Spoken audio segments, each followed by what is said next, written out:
Hello అందరికీ welcome back to my YouTube channel. నేను ఈరోజు మీకు బియ్యం పిండితో పకోడీ ఎలా చేసుకోవాలో చాలా సింపుల్గా చూపిస్తానండి.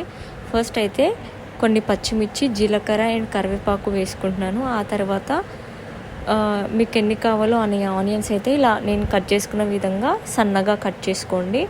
ఆ తర్వాత సాల్ట్ వేయండి, రుచికి సరిపడా సాల్ట్. అంటే డైరెక్ట్గా మనం చేసేటప్పుడు ఎంతైతే సాల్ట్ వేస్తామో అంత వేసి సాల్ట్ ఆనియన్స్కి బాగా కలిపి గట్టిగా మ్యాష్ చేయాలండి, గట్టిగా కలపాలి. అప్పుడు ఆ ఆనియన్స్లో ఉన్న వాటర్ అంతా బయటకు వచ్చేంత వరకు బాగా కలుపుతూనే ఉండాలి.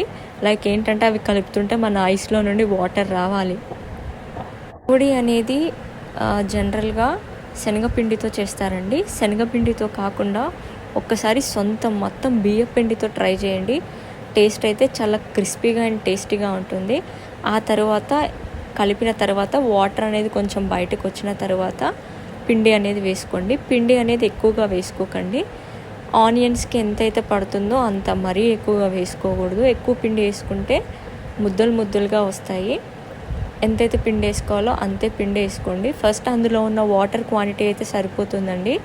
ఆ తర్వాత ఎంత వాటర్ కావాలో కొంచెం లైట్గా వాటర్ వేసుకొని కలుపుకోండి.